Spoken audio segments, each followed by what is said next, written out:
अध्याय 8 मोटी औरत का भागना। कुछ ही समय में गुप्त क्लॉथ से रक्षा ज़्यादातर विद्यार्थियों का प्रिय विषय बन गया। सिर्फ ड्रैको मैल्फॉय और उसके साथी प्रोफेसर ल्यूपिन के बारे में बुरा बोलते थे। जब भी प्रोफेसर ल्यूपिन पास से गुजरते थे तो मैल्फॉय जोर से फुसफुसाते हुए कहता था, उनके कपड़ों की हालत तो देखो, वे तो हमारे घरेलू जिन्ने जैसे कपड़े पहनते हैं। लेकिन किसी और विद्यार्थी को इस बात की परवाह नहीं थी कि प्रोफेसर ल्यूपिन के पुराने दुशालों में पैर बंधे लगे थे। उनकी अगली क्लास भी पहली क्लास जितनी दिलचस्प रही। बहुरूपये के बाद उन्होंने लाल टोपी नाम के प्राणियों का अध्ययन किया, जो छोटे लेकिन पिशाचों जितने दुष्ट थे। वे खून खराबी वाली जगहों पर मंडराते थे, जैसे किलों की काल कोठरियों या युद्ध के मैदानों में। युद्ध के बाद वे पास की गुफाओं में खोए हुए लोगों को मारने का इंतजार करते थे। लाल टोपी के बाद वे कापास पर आ गए, जो पपड़ीदार बंदरों जैसे दिखते थे और पानी में रहते थे। जब कोई उनके तालाब में आता था तो वे अपनी जालीदार हाथों से उसका गला दबाने की फिराक में रहते थे। हैरी सोच रहा था कि काश बाकी क्लासें भी इतनी मज़ेदार होती। सबसे बुरी क्लास जादुई काढ़े की थी। स्नेप इन दिनों बहुत गुस्से में दिख रहे थे और सब इसका कारण जानते थे। स्कूल में खबर आग की तरह फैल गई थी कि बहुरूपी ने स्नेप का रूप धारण कर लिया था और नेविल ने उसे अपनी दादी के कपड़े पहना दिए थे। स्नेप को यह खबर मज़ेदार नहीं लगी। उनकी आंखें प्रोफेसर ल्यूपिन के नाम के जिक्र पर ही लाल हो जाती थी और वे नेविल को पहले से ज़्यादा सताने लगे। इसके अलावा हैरी ज्योतिष शास्त्र की क्लास से भी घबराता था। जब उसे प्रोफेसर ट्रेलॉनी के दम घुटी मीनार कक्ष में जाना पड़ता था और अजीब से आकारों तथा प्रतीकों का मतलब खोजना पड़ता था, वह इस बात को नज़रअंदाज करने की कोशिश करता था कि प्रोफेसर ट्रेलॉनी की बड़ी बड़ी आंखें जब भी उसे देखती थी आंसुओं से भर जाती थी। वह प्रोफेसर ट्रेलॉनी को पसंद नहीं करता था। हालांकि क्लास के कुछ विद्यार्थी उनका बहुत सम्मान और गुणगान करते थे। पार्वती पाटिल और लेवेंडर ब्राउन लंच के समय प्रोफेसर ट्रेलॉनी के मीनार कक्ष में जाने लगी थी। वहाँ से लौटने पर उनके चेहरे पर हमेशा ज्ञानियों जैसा भाव होता था, जैसे वे ऐसी बातें जानती है जो बाकी लोग नहीं जानते। हैरी से भी इतनी धीमी आवाज़ में बोलती थी जैसे वह मृत्युशैया पर लेटा हो। सच तो यह था कि किसी को भी जादुई प्राणियों की देखभाल की क्लास में मज़ा नहीं आ रहा था। पहली घटनापूर्ण क्लास के बाद यह बहुत उबाऊ हो गई थी। ऐसा लग रहा था जैसे हैरी का आत्मविश्वास टगमगा गया था। वे अब फ्लबरवर्म्स की देखभाल करना सीख रहे थे, जो बहुत उबाऊ प्राणी थे। उनकी देखभाल कोई करेगा ही क्यों? रॉन ने फ्लबरवर्म्स के चिपचिपे गलों में छिला हुआ सलाद ठूंसते हुए कहा। बहरहाल अक्टूबर का महीना शुरू होते ही हैरी को ऐसा काम मिल गया जो इतना आनंददायक था कि उसे अपनी दुख भरी क्लासों से राहत मिली। कुजिश का मौसम करीब आ रहा था और गढ़वाल की टीम के कप्तान ओलिवर वुड ने गुरुवार की शाम को नई सीजन की रणनीति बनाने के लिए एक मीटिंग बुलाई। कुजिश की टीम में 7 खिलाड़ी होते हैं, 3 धावक जो फुटबॉल जितनी बड़ी लाल गेंद तूफान को गोल में डालने का काम करते हैं। पिच के दोनों सिरों पर 50 फुट ऊंचे खंभे होते हैं, जिनके कोनों पर रिंग लगे होते हैं। गोल करने के लिए तूफान को इन्हीं रिंग्स में डालना पड़ता है। हर टीम में 2 मारक होते हैं। वे अपनी भारी बल्लों से पहलवानों, 2 भारी काली गेंदें जो खिलाड़ियों पर हमला करने की कोशिश में घूमती रहती है, को मारते हैं। इसके अलावा एक रक्षक होता है जो गोल की रक्षा करता है और एक खोजी भी होता है जिसका काम इन सबसे मुश्किल है। उसे सुनहरी गेंद पकड़नी होती है। सुनहरी गेंद एक छोटी पंख लगी अखरोट के आकार की गेंद होती है। इसके पकड़ने में आने के बाद ही खेल खत्म होता है और उसे पकड़ने वाली खोजी की टीम को 150 पॉइंट मिलते हैं। ओलिवर वुड 17 साल का हट्टा कट्टा किशोर था। वह हॉगवर्ट्स में अपने 7वें और अंतिम वर्ष में पढ़ रहा था। जब उसने अपने 6 साथी खिलाड़ियों के अंधेरे से खिड़ती कुजिश पिच के कोने पर बने ठंडे चिंचिंग रूम में संबोधित किया तो उसकी आवाज़ में एक तरह की हताशा साफ झलक रही थी। उसने उनके सामने इधर उधर घूमते हुए कहा, यह कुजिश कप जीतने का हमारा आखिरी मौका है। मेरा आखिरी मौका है। मैं इस साल के बाद यहाँ नहीं रहूँगा। मुझे इसके बाद मौका नहीं मिलेगा। गढ़द्वार ने कप 7 साल से नहीं जीता है। हमारी किस्मत खराब थी। हम एक बार दुर्घटना के कारण नहीं जीत पाए, फिर पिछले साल टूर्नामेंट रद्द हो गया। वुड ने थूक निकला, मानो उस याद के कारण उसका गला फर आया हो। लेकिन हम यह भी जानते हैं कि हमारे पास स्कूल की सबसे अच्छी टीम है। उसने अपने एक हाथ से दूसरे हाथ पर मुक्का मारते हुए कहा। उसकी आंखों में दीवानगी की चमक लौट आई थी। हमारे पास 3 बेहतरीन धावक हैं। वुड ने एलिसा स्पिनेट, एंजेलिना जॉनसन और कैटी बेल की तरफ इशारा किया। 2 अपराजय मारक है। रहने दो ओलिवर, तुम हमें शर्मिंदा कर रहे हो। फ्रेड और जॉर्ज वीजली ने शर्म का नाटक करते हुए एक साथ कहा। और हमारे पास एक ऐसा खोजी है जिसने हमें हमेशा जिताया है। वुड ने हैरी को गर्व से देखते हुए कहा और बाद में धीरे से जोड़ दिया, और मैं। ओलिवर, हमें लगता है तुम भी बहुत अच्छे हो। जॉर्ज बोला। जबरदस्त रक्षक, फ्रेड बोला। मुद्दे की बात यह है, वुड ने आगे कहा और फिर से टहलने लगा, कि पिछले 2 साल से कुछ कप पर हमारा नाम होना चाहिए था। जब से हैरी टीम में मैं सोचता था कि कप हमारी झोली में है, लेकिन अब तक ऐसा नहीं हुआ है। और इस साल आखिरी मौका जब हम इस कप पर अपना नाम देख सकते हैं। वो इतनी निराशा से बोल रहा था कि फ्रेड और जोश तक उसे सहानुभूति दिखाने लगे। ओलिवर, यह साल हमारा साल है, फ्रेड ने कहा। एंजेलिना बोली, हम कब जीत लेंगे ओलिवर, निश्चित रूप से, हैरी ने कहा। दृढ़ संकल्प के साथ टीम हफ्ते में 3 दिन शाम को प्रशिक्षण लेने लगी। मौसम ठंडा था, पानी गिर रहा था, रातें ज़्यादा अंधेरी होती जा रही थी, लेकिन कीचड़, हवा या बरसात के कारण चांदी के बड़े क्विडिच कप को जीतने का हैरी का अद्भुत सपना धुंधला नहीं हुआ। एक शाम को प्रशिक्षण के बाद जब हैरी गुरुद्वार के हॉल में लौटा तो उसका पूरा शरीर ठंडा और अकड़ा हुआ था, लेकिन वह इस बात पर खुश था कि प्रैक्टिस अच्छी हुई थी। उसने आकर देखा कि हॉल में रोमांच का माहौल था। उसने रोन और हरमानी से पूछा, क्या हुआ? वे दोनों आग के पास 2 कुर्सियों पर बैठकर खगोलशास्त्र के सितारों के चार्ट पूरे कर रहे थे। हॉग्समीड की पहली यात्रा। दोनों पुराने नोटिस बोर्ड पर लगे नोटिस की तरफ इशारा करते हुए कहा, अक्टूबर के अंत में, हैलोवीन के दिन। बहुत बढ़िया, फ्रेड बोला, जो हैरी के पीछे पीछे तस्वीर के छेद में से निकलकर अंदर आ गया था। मुझे जोंगो की दुकान में जाना भी था, मेरे बदबूदार छर्रे खत्म हो रहे हैं। हैरी रोन की बगल वाली कुर्सी में धम्म से धंस गया। उसका सारा उत्साह ठंडा हो चुका था। हरमानी उसकी हालत को समझ गई। हैरी, मुझे यकीन है कि तुम अगली बार हमारे साथ चल सकोगे, वह बोली। ब्लैक को जल्दी पकड़ लिया जाएगा, वह दिखाई तो दे ही चुका है। ब्लैक इतना मूर्ख नहीं है जो हॉग्समीड में कुछ करेगा, रोन ने कहा। मैगोनिगल से पूछ कर देखो कि क्या तुम इस पर चल सकते हो हैरी, अगली बार यह मौका ना जाने कब मिले। रोन, हरमानी बोली, हैरी को स्कूल में रहना चाहिए, 3rd ईयर के विद्यार्थियों में वह अकेला ही क्यों रुके, रोन ने कहा। हैरी, मैगोनिगल से पूछ कर तो देखो। हाँ, मैं पूछूंगा, हैरी ने फैसला करते हुए कहा। हरमानी ने बहस करने के लिए अपना मुंह खोला, लेकिन उसी पर क्रुक्शंक्स कूदकर उसकी गोद में चढ़ गई। उसके मुंह से एक बड़ी मुर्दा मकड़ी लटक रही थी। रोन ने त्योरिया चढ़ाते हुए कहा, क्या वे इस मकड़ी को हमारे सामने खाएगी? तुम बहुत समझदार हो क्रुक्शंक्स, क्या इसे तुमने खुद पकड़ा है? हरमानी ने कहा। क्रुक्शंक्स धीरे धीरे मकड़ी चबाती रही। उसकी पीली आंखें रोन पर टिकी थी। उसे वहीं रखो, रोन ने चिढ़कर अपने सितारों के चार्ट की तरफ मुड़ते हुए कहा। स्कैबर्स मेरे बैग में सो रहा है। हैरी ने जम्हाई ली। वह सचमुच बिस्तर पर जाना चाहता था, लेकिन उसे अपना सितारों का चार्ट पूरा करना था। उसने अपना बैग खींचकर उसमें से चरणपत्र, स्याही व कलम बाहर निकाले और काम करने लगा। अगर तुम चाहो तो मेरे चार्ट की नकल कर सकते हो, रोन ने अपने आखिरी सितारे पर नाम लिखते हुए चार्ट हैरी की तरफ बढ़ा दिया। हरमानी को यह अच्छा नहीं लगता था कि कोई किसी की नकल करे। बहरहाल उसने कुछ नहीं कहा, बस अपने होठ सिकोड़ लिए। क्रुक्शंक्स अभी बिना पलक झपकाए रोन को देख रही थी और अपनी पूंछ हिला रही थी। फिर बिना किसी चेतावनी के वह कूदी। ओए! रोन ने गरजते हुए अपना बैग पकड़ा, लेकिन क्रुक्शंक्स ने अपने चारों पंजे उसमें गहराई से गड़ा दिए और उसे बुरी तरह नोचने लगी। हट जाओ मूर्ख बिल्ली! रोन ने क्रुक्शंक्स से बैग दूर खींचने की कोशिश की, लेकिन क्रुक्शंक्स ने अपनी पकड़ ढीली नहीं की। रोन, उसे मत मारना, हरमानी चीखी। हॉल के सारे विद्यार्थी अब इधर ही देख रहे थे। रोन ने बैग को चारों तरफ लहराया। क्रुक्शंक्स अब भी बैग से ही लटकी हुई थी। तभी स्कैबर्स बैग के ऊपरी हिस्से से उड़ता हुआ बाहर आया। क्रुक्शंक्स भी बैग छोड़कर टेबल पर कूदी और आतंकित स्कैबर्स का पीछा करने लगी। तब रोन चीखा, बिल्ली को पकड़ो! जॉर्ज वीजली ने क्रुक्शंक्स को पकड़ने के लिए छलांग लगाई, लेकिन वह उसे पकड़ नहीं पाया। स्कैबर्स 20 जोड़ी पैरों के बीच से निकलकर एक पुरानी अलमारी के नीचे घुस गया।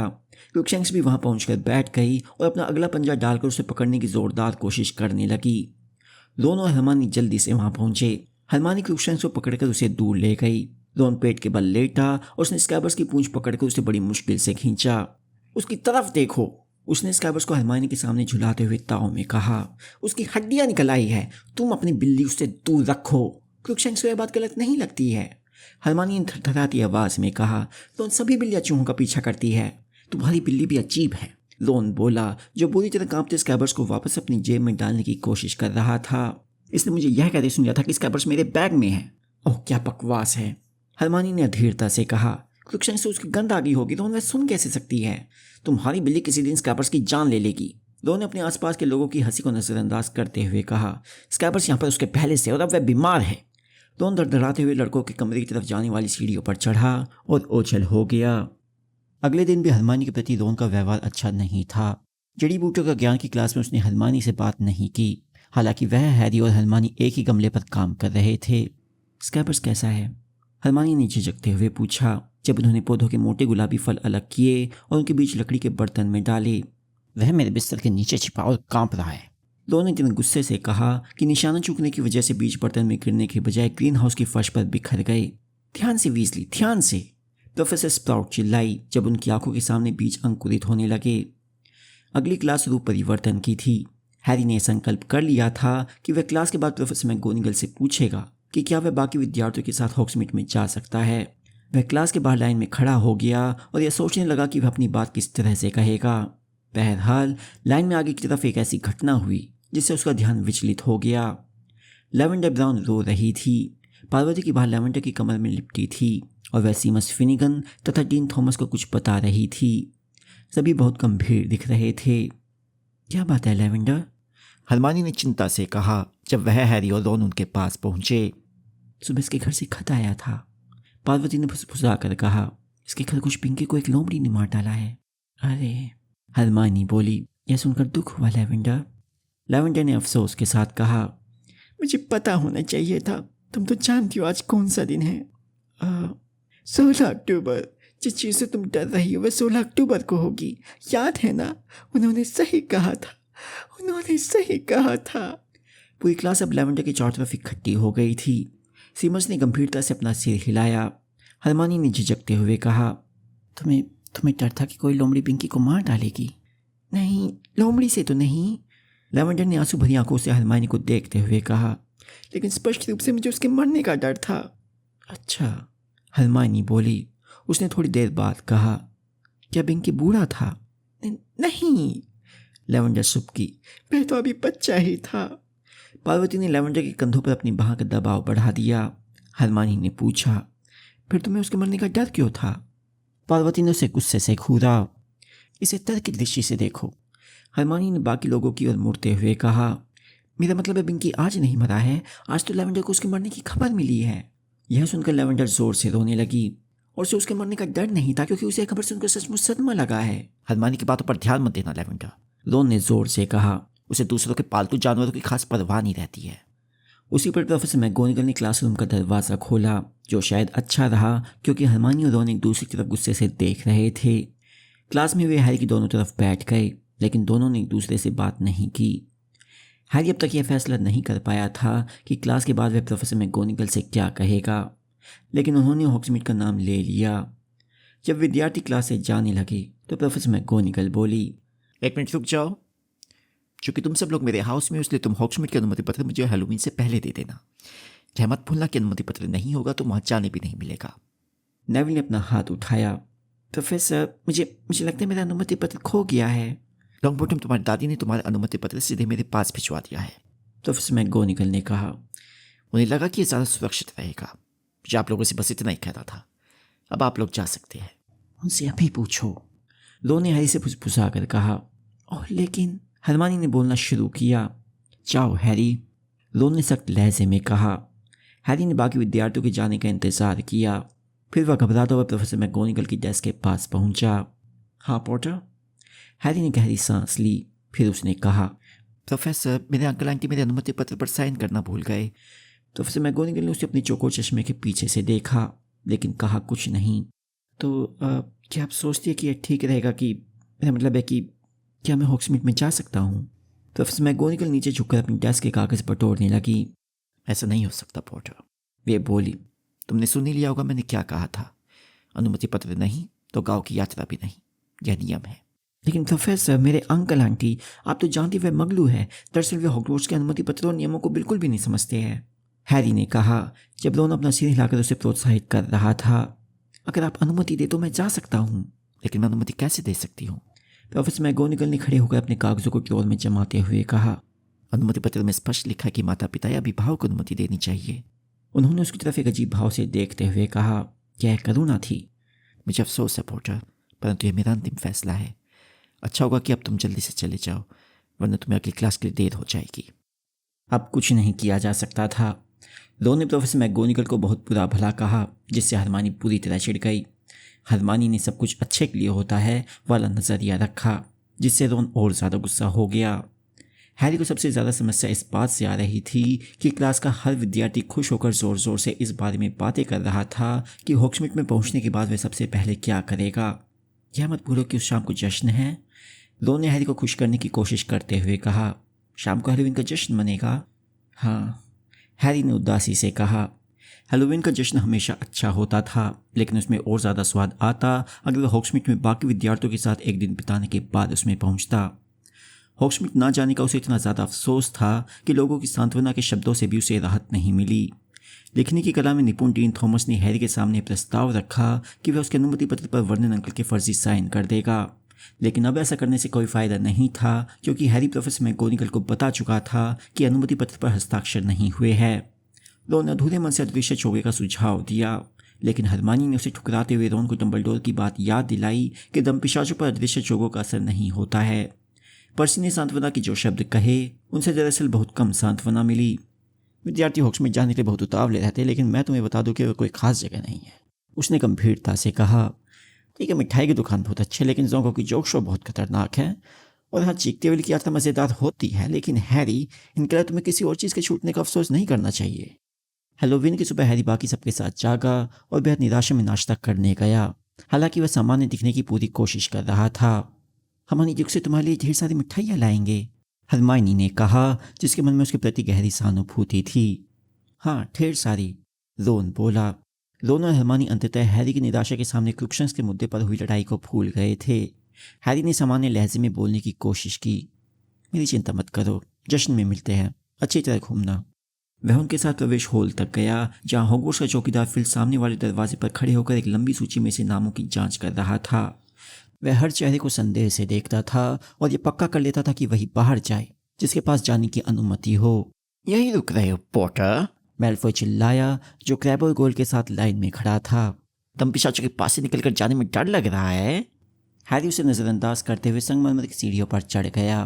वह वीरान गलियारों से होते हुए गुरुद्वारा टावर में पहुंच गया। पासवर्ड? मोटू रच ने झपकी से जागते हुए पूछा। मोटी किस्मत, हैरी ने बिना उत्साह के कहा। तस्वीर के छेद से होते हुए वह हॉल में पहुंचा। उसमें फर्स्ट और सेकंड ईयर्स के बच्चे बातचीत कर रहे थे। उनके अलावा कुछ सीनियर के विद्यार्थी भी थे जो इतनी बार हॉग्समीड जा चुके थे कि अब उनका मन भर चुका था। हैरी, हैरी, हाय हैरी। सेकंड ईयर के कॉलिन क्रीवी ने हैरी को देखते ही कहा। वह हैरी का बहुत बड़ा प्रशंसक था और उसे बात करने का कोई मौका नहीं छोड़ता था। तुम हॉग्समीड नहीं गए हैरी? क्यों नहीं गए? कॉलिन ने अपने मित्रों की तरफ उत्सुकता से देखते हुए कहा। हैरी, अगर तुम चाहो तो हमारे साथ बैठ सकते हो। नहीं धन्यवाद कॉलिन, हैरी ने कहा, जो नहीं चाहता था कि बहुत सारे विद्यार्थी उसके माथे के निशान को दिलचस्पी के साथ देखे। मुझे लाइब्रेरी में जाना और वहाँ पर कुछ काम करना है। उसके बाद उसके पास इसके अलावा और कोई रास्ता नहीं था कि वह वापस मुड़े और एक बार फिर से तस्वीर के छेद से बाहर जाए। जब तुम्हारा निकलना ही था तो गए ही क्यों? मेरी नींद खामखा खराब की। उसके जाते समय मोटी रोज ने पीछे से शिकायत करते हुए कहा। हैरी हताश होकर यूं ही लाइब्रेरी की तरफ बढ़ने लगा, लेकिन आधे रास्ते में उसने अपना इरादा बदल लिया। उसका पढ़ने का कोई मूड नहीं था। बहरहाल वह भी पलटा ही था कि उसके सामने फिल्च आ गया, जो हॉग्समीड के आखिरी यात्री को भेजकर आ रहा था। फिल्च संदेह से गुर्राया। तुम क्या कर रहे हो? कुछ नहीं, हैरी ने सच सच कहा। कुछ नहीं, फिल्च ने थूक उड़ाते हुए कहा। अच्छा बहाना है, अकेले चौरी चौरी घूम रहे हो। तुम अपने बाकी बदमाश दोस्तों की तरह बदबूदार छर्रे, डकार, चोरों और सनसनाते कीड़े खरीदने के लिए हॉग्समीड क्यों नहीं गए? हैरी ने अपने कंधे उचकाए। ठीक है, फिर अपने हॉल में वापस जाओ जहाँ तुम्हें होना चाहिए, फिल्च ने कहा। जब तक हैरी उसकी आंखों से ओझल नहीं हुआ तब तक वह उसकी तरफ गुस्से से देखता रहा, लेकिन हैरी हॉल में वापस नहीं गया। वह सोचते हुए एक सीढ़ी चढ़ा कि शायद उसे उल्लू घर में जाकर हेडविग से मिल लेना चाहिए। फिर वह कोई गलियारे के पास से गुजर रहा था, तभी उसे कमरे के भीतर से आवाज़ सुनाई दी। हैरी? हैरी ने जब पीछे मुड़कर देखा कि उसे किसने आवाज़ लगाई है तो उसे प्रोफेसर ल्यूपिन अपने ऑफिस के दरवाजे के पास खड़े दिखे। तुम क्या कर रहे हो? ल्यूपिन ने पूछा, जिनके पूछने का अंदाज फिल से बहुत अलग तरह का था। दोनों हरमाइनी कहाँ हैं? हॉग्समीड गए हैं, हैरी ने यथासंभव सामान्य आवाज़ में कहा। अच्छा। ल्यूपिन ने हैरी को एक पल देखते हुए कहा। तुम अंदर क्यों नहीं आ जाते? मैंने तुम्हारी अगली क्लास के लिए हाल ही में ग्रिंजुला मंगवाया है। वह क्या होता है? हैरी ने कहा। वह ल्यूपिन के पीछे पीछे उनके ऑफिस में गया। कोने में पानी का एक बहुत बड़ा टैंक रखा था। उसमें एक हरा प्राणी था। उसके छोटे और पैने सींग थे। उसका चेहरा कान से सटा हुआ था और वह अपनी लंबी पतली उंगलियां लहरा रहा था। चल शैतान, ल्यूपिन ने ग्रिंजुलो को विचारपूर्वक देखते हुए कहा। हमें इसके साथ ज़्यादा मुश्किल नहीं आनी चाहिए। कपास की बात तो यह काफ़ी आसान है। असली चीज़ है उसकी पकड़ से छूटना। तुमने उसकी असामान्य लंबी उंगलियां देखी? मजबूत लेकिन बहुत ही भुरभुरी। ग्रिंजलो ने अपने हरे दांत दिखाए और फिर कोने में लगी झाड़ियों में छिप गया। एक कप चाय पियोगे? ल्यूपिन ने चारों तरफ अपनी केतली की तलाश करते हुए पूछा। अभी चाय बनाने के बारे में सोच रहा था। ठीक है, हैरी ने अजीब तरीके से कहा। ल्यूपिन ने अपनी छड़ी से केतली को ठोका और अचानक उसमें से धुआं निकलने लगा। बैठ जाओ, ल्यूपिन ने एक डिब्बे का धूल से सना ढक्कन उठाते हुए कहा। मेरे पास सिर्फ टी बैग्स है, लेकिन मुझे लगता है अब तक चाय के पत्तियों से तुम्हारा मन भर गया होगा। हैरी ने उनकी तरफ देखा। ल्यूपिन की आंखें चमक रही थी। हैरी ने पूछा, आपको ये बात कैसे मालूम? प्रोफेसर मैगोनिगल ने मुझे बताया था। ल्यूपिन ने हैरी को चाय का एक चटका हुआ मग पकड़ाते हुए कहा। तुम चिंतित तो नहीं हो, है ना? नहीं, हैरी बोला। उसने एक पल के लिए सोचा कि वह ल्यूपिन को उस कुत्ते के बारे में बता दे जो उसने मैग्नोलिया क्रेसेंट में देखा था, लेकिन वह रुक गया। वह नहीं चाहता था कि ल्यूपिन उसे डरपोक माने, जब उन्होंने इसी वजह से उसे बहुरूपी से मुकाबला नहीं करने दिया था। हैरी के विचार उसके चेहरे पर दिख गए क्योंकि ल्यूपिन ने पूछा, कोई चीज़ परेशान कर रही है हैरी? नहीं, हैरी ने झूठ बोल दिया। उसने चाय की चुस्की ली और देखा कि ग्रिंजोलो उसे मुक्का दिखा रहा है। हाँ, उसने ल्यूपिन की डेस्क पर अपना चाय का कप रखते हुए अचानक कहा, आपको वे दिन याद है जब हम बहुरूपी से लड़े थे? हाँ, ल्यूपिन ने धीमे से कहा। हैरी ने पूछा, आपने मुझे उसे लड़ने क्यों नहीं दिया? ल्यूपिन ने अपनी भौहें उठाई। उन्होंने आश्चर्य से कहा, मुझे लग रहा था कि इसका कारण तुम समझ जाओगे हैरी। हैरी को उम्मीद थी कि ल्यूपिन इनकार करेंगे कि उन्होंने ऐसा कुछ किया था, इसलिए वह हैरान रह गया। क्यों? उसने दोबारा पूछा। ल्यूपिन ने कहा, मैंने सोचा कि अगर बहुरूपिया तुम्हारे सामने आया तो वह लॉर्ड वोल्डेमॉर्ट का रूप धारण कर लेगा। हैरी ने घूरा। न सिर्फ यह अप्रत्याशित जवाब था, बल्कि ल्यूपिन ने वोल्डेमॉर्ट का नाम भी लिया था। हैरी ने सिर्फ एक और व्यक्ति के मुंह से यह नाम सुना था और वे प्रोफेसर डम्बलडोर थे। जाहिर है मैं गलत था, ल्यूपिन ने अभी हैरी को देखते हुए कहा। लेकिन मुझे नहीं लगा कि स्टाफ रूम में लॉर्ड वोल्डेमॉर्ट का प्रकट होना अच्छा रहेगा। मैंने सोचा कि इससे सब लोग दहशत में आ जाएंगे। मैंने भी पहले वोल्डेमॉर्ट के बारे में सोचा था, हैरी ने ईमानदारी से कहा। लेकिन फिर मुझे तुम पिशाच याद आ गए। अच्छा, ल्यूपिन ने सोचते हुए कहा। मैं प्रभावित हुआ हैरी। हैरी के चेहरे पर आश्चर्य का भाव देखकर वे हल्के से मुस्कुराए। इसका मतलब है कि तुम्हें सबसे ज़्यादा डर डर से लगता है। बहुत ही समझदारपूर्ण हैरी। हैरी नहीं जानता था कि वह क्या कहे, इसलिए उसने थोड़ी और चाय पी ली। तो तुम यह सोच रहे थे कि मैं तुमको बहुरूपी से निपटने में सक्षम नहीं मानता था? ल्यूपिन बोले। जी हाँ, हैरी ने कहा। वह अचानक बहुत खुश महसूस कर रहा था। प्रोफेसर ल्यूपिन, आप जानते कि दम पिशाच। तभी दरवाजे पर एक दस्तक हुई और वह बीच में ही रुक गया। अंदर आ जाओ, ल्यूपिन ने कहा। दरवाज़ा खुला और स्नेप अंदर आए। उनके हाथ में एक प्याला था जिसमें से हल्का सा धुआं निकल रहा था। हैरी को देखते हुए अचानक रुक गए और उनकी काली आंखें सिकुड़ गई। सेवरस, ल्यूपिन ने मुस्कुरा कर कहा। बहुत बहुत धन्यवाद। मेहरबानी करके उसे इस डेस्क पर रख दे। स्नेप ने धुआं उड़ाते प्याले को नीचे रख दिया और कभी ल्यूपिन को तो कभी हैरी को देखने लगे। मैं हैरी को अपना ग्रिंजोलो दिखा रहा था। ल्यूपिन ने टैंक की तरफ इशारा करते हुए कहा। बहुत बढ़िया। स्नेप ने उसे देखे बिना ही कहा। तुम्हें काढ़ा तत्काल पी लेना चाहिए ल्यूपिन। हाँ, मैं पी लूँगा, ल्यूपिन ने कहा। मैंने पूरी कढ़ाई भरकर बनाया है, स्नेप ने आगे कहा। अगर तुम्हें सादा की ज़रूरत हो। मुझे शायद कल थोड़ी और गाड़ी की ज़रूरत होगी। बहुत बहुत धन्यवाद सेवरस। कोई बात नहीं, स्नेप ने कहा, लेकिन उनकी आंखों में ऐसा भाव था जो हैरी को पसंद नहीं आया। स्नेप कमरे से बाहर निकल गए और बाहर जाते समय वे मुस्कुरा नहीं रहे थे, बल्कि सतर्क थे। हैरी ने प्याले को उत्सुकता से देखा। ल्यूपिन मुस्कुराए। प्रोफेसर स्नेप ने मेहरबानी करके लिए मेरे लिए काढ़ा बनाया है। उन्होंने कहा। मैं अच्छे काढ़े नहीं बना पाता हूँ और यह बहुत ही जटिल काढ़ा है। उन्होंने प्याले को उठाकर उसे सूंघा। पूरी बात तो यह है कि शक्कर से इसका सारा स्वाद बिगड़ जाता है। उन्होंने घूंट पीकर कांपते हुए कहा। क्यों? हैरी ने पूछना शुरू किया। ल्यूपिन ने उसकी तरफ देखा और उसके अधूरे सवाल का जवाब दे दिया। मेरी तबीयत थोड़ी गड़बड़ लग रही है, वे बोले। उसमें काढ़ा ही मदद कर सकता है। मैं बहुत खुशकिस्मत हूँ जो प्रोफेसर स्नेप यहाँ है। बहुत कम जादूगर ये काढ़ा बना सकते हैं। प्रोफेसर ल्यूपिन ने एक और घूंट पिया। हैरी की प्रबल इच्छा हुई कि वह उनके हाथों से प्याले को गिरा दे। उसने कहा। प्रोफेसर स्नेप की गुप्त कलाओं में गहरी रुचि है। अच्छा, ल्यूपिन ने काढ़े का एक और घूंट पीते हुए कहा। कुछ लोगों का मानना है, हैरी झिझका, लेकिन फिर बिना सोचे विचारे आगे कहने लगा। कुछ लोगों का मानना है कि वे गुप्त कलाओं से रक्षा का टीचर बनने के लिए कुछ भी कर सकते हैं। ल्यूपिन ने प्याले को खाली कर दिया और मुंह बनाया। बहुत बुरा है, उन्होंने कहा। अच्छा हैरी, बेहतर होगा कि मैं काम में जुट जाऊँ। मैं तुमसे जश्न में मिलता हूँ। ठीक है, हैरी ने अपनी चाय के खाली कप को नीचे रखते हुए कहा। खाली प्याले में से अब भी धुआं निकल रहा था। इन चीज़ों को देखो, रोन बोला।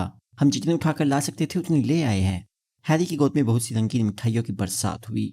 शाम हो चुकी थी तथा रोन और हरमानी अभी अभी हॉल में आए थे। ठंडी हवा के कारण उनके चेहरे गुलाबी हो गए थे और ऐसा लग रहा था जैसे वे जिंदगी का भरपूर मज़ा लेकर आ रहे थे। धन्यवाद, हैरी ने छोटी काली चटपटी गोलियों का एक पैकेट उठाते हुए कहा। हॉग्समीड कैसा है? तुम लोग कहाँ गए?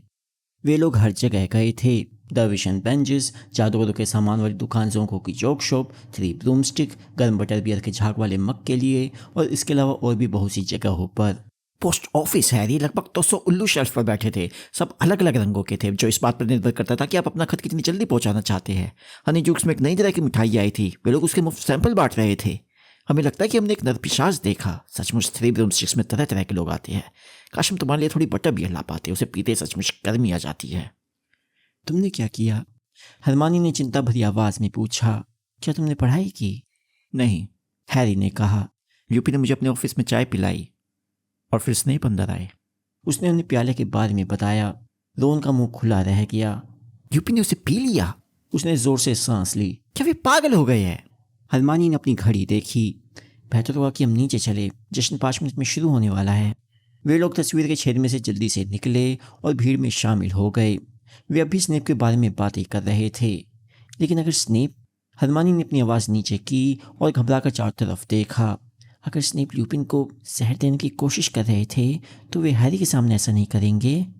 हाँ, शायद, हैरी ने कहा जब वे प्रवेश हॉल से निकलकर बड़े हॉल में जाने लगे। इसमें सजावट के लिए सैकड़ों मोमबत्तियों से भरे कद्दू थे, फड़फड़ाते जिंदा चमगादड़ों के बादल थे और लपट बिखेरती कई नारंगी पताकाएं थी जो पानी के सांपों की तरह तूफानी छत पर तैर रही थी। खाना स्वादिष्ट था। हरमानी और रोन को भी यह स्वादिष्ट लगा, हालांकि उन्होंने हनी जूस की मिठाइयाँ पेट भर कर खाई थी। उन्होंने खाने की हर चीज़ दोबारा ली। हैरी स्टाफ टेबल की तरफ देखता रहा। प्रोफेसर ल्यूपिन खुश दिख रहे थे और अच्छी हालत में थे। वे सम्मोहन के शिक्षक प्रोफेसर फ्लिटविक से प्रसन्नतापूर्वक बातें कर रहे थे। हैरी की निगाह टेबल पर आगे गई जहाँ स्नेप बैठे थे। क्या यह उसकी कल्पना थी या फिर स्नेप की निगाह ल्यूपिन की तरफ सचमुच बार बार जा रही थी? जश्न के अंत में हॉगवर्ट्स के भूतों ने एक मनोरंजक कार्यक्रम प्रस्तुत किया। वे दीवारों तथा टेबलों से बाहर निकले और उन्होंने एक साथ ग्लाइडिंग की। गर्दवार के भूत लगभग सिर कटे निक ने अपने सिर कटने की घटना का बहुत अच्छा अभिनय किया। यह इतनी अच्छी शाम थी कि मैल्फॉय भी हैरी के अच्छे मूड को नहीं बिगाड़ पाया। हॉल से बाहर निकलते समय मैल्फॉय ने चिल्लाकर कहा, तुम पिशाचों ने तुम्हें प्यार भेजा है पॉटर। हैरी, रोन और हरमानी गर्दवार के बाकी विद्यार्थियों के पीछे गर्दवार टावर की तरफ गए, लेकिन जब वे मोटी औरत की तस्वीर के सामने खत्म होने वाले गलियारे में पहुंचे तो वहां पर भीड़ लगी हुई थी। रोन ने उत्सुकता से पूछा, कोई अंदर क्यों नहीं जा रहा है? हैरी ने अपने सामने खड़े विद्यार्थियों के सिरों के ऊपर से देखा। तस्वीर बंद दिख रही थी। मुझे जाने दो, पर्सी की आवाज़ आई और वह महत्वपूर्ण दिखता हुआ भीड़ में आगे निकला। सब लोग रुक क्यों गए? ऐसा तो हो ही नहीं सकता कि सब लोग पासवर्ड भूल गए हो। माफ करना, जरा जगह देना, मैं हेड बॉय हूँ। और फिर भीड़ में खामोशी छा गई। गलियारे में एक ठंडी लहर दौड़ पड़ी। उन्हें अचानक पर्सी की तेज आवाज़ सुनाई दी, कोई जाकर प्रोफेसर डम्बलडोर को बुला कर लाओ, जल्दी। विद्यार्थियों ने अपना सिर घुमाया। पीछे खड़े विद्यार्थी अपने पंजों के बल उचक कर देखने लगे। क्या हो रहा है? जिनी बोली, जो अभी अभी आई थी। अगले पल प्रोफेसर डम्बलडोर वहाँ गए। वे तेजी से तस्वीर के पास जा रहे थे। गर्दवार के विद्यार्थियों ने उनके लिए जगह बनाई और हैरी, रोन तथा हरमानी पास आ गए ताकि यह देख सके कि दिक्कत क्या थी। ओह! हरमानी चीखी और उसने हैरी का हाथ पकड़ लिया। मोटी औरत अपनी तस्वीर से गायब हो चुकी थी। तस्वीर को किसी ने इतनी बुरी तरह से काटा पीटा था कि कैनवास के टुकड़े फर्श पर बिखर गए थे। कई जगह से तो उसके बड़े टुकड़े पूरी तरह उखड़ गए थे। डम्बलडोर ने कटी फटी तस्वीर पर एक नज़र डाली और फिर गंभीरता से प्रोफेसर मैकगोनागल, ल्यूपिन और स्नेप को अपनी तरफ आते देखा। डम्बलडोर ने कहा, हमें उसे खोजना होगा।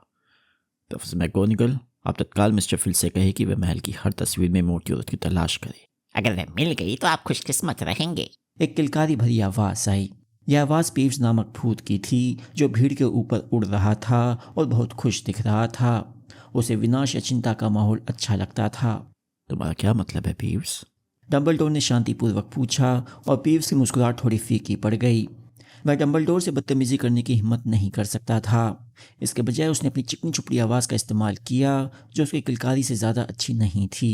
उसे शर्म आ रही है सर। वह नहीं चाहती कि कोई उसे इस हाल में देखे। उसकी हालत बहुत खराब है।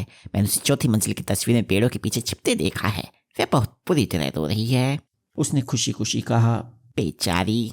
उसने आगे कहा, लेकिन किसी को इस बात का यकीन नहीं हुआ कि उसे मोटी औरत पर तरस आ रहा होगा। क्या उसने बताया कि यह काम किसने किया? डम्बलडोर ने शांतिपूर्वक पूछा। ओह हाँ सर। पीव्स इस तरह बोला जैसे उसके हाथ में एक बड़ा हथगोला हो। जब मोटी औरत ने उसे अंदर नहीं जाने दिया तो वह बहुत गुस्सा हो गया। पीव्स ने गुलाटी खाई और अपने पैरों के बीच से डम्बलडोर की तरफ मुस्कुरा कर बोला, वह बहुत गुस्से वाला है। वह सीरियस ब्लैक है।